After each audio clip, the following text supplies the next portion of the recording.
Hello, and welcome to this week's episode of Etiquette for Idiots. This week's episode is Elevator Edition.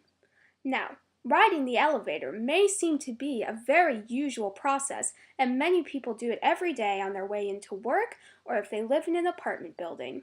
Now, there are some very simple rules that I would like to go over with you today.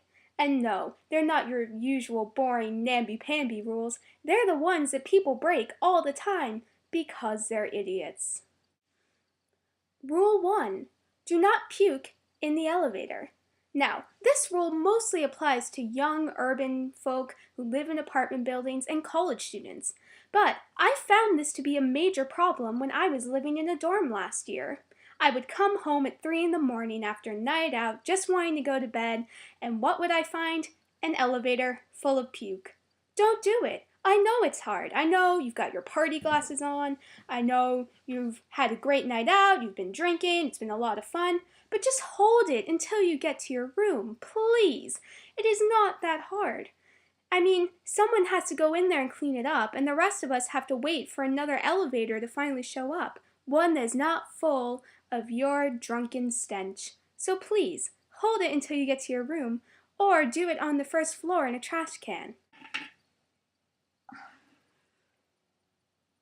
Do not puke in the elevator. It's not that hard. Rule 2. Don't be unnecessarily lazy. Yes, elevators were designed to accommodate laziness because no one wants to have to walk up to the 10th floor. I know. I've done it after fire drills. It's not fun. Elevators are a beautiful invention for lazy people, but there is a limit. So, today I would like to discuss an example with you wherein the laziness is just a bit too much. So this is me trying to turn in a final exam that I had to do for a class of mine. Right? Everything's going great. No problem. Taking the elevator. I've got 5 minutes to get up to the 8th floor. No problem. Hopefully I'll make it in time and the prof won't leave and I can get in my final, which is worth 30% of my grade. And what is this? Oh my gosh, we're stopping on the 4th floor. Why are we doing that? I guess someone needs to get up to the 8th floor. Fine, I get it. It's a bit far. There's no problem with that. No. Really? You're going to the 6th floor?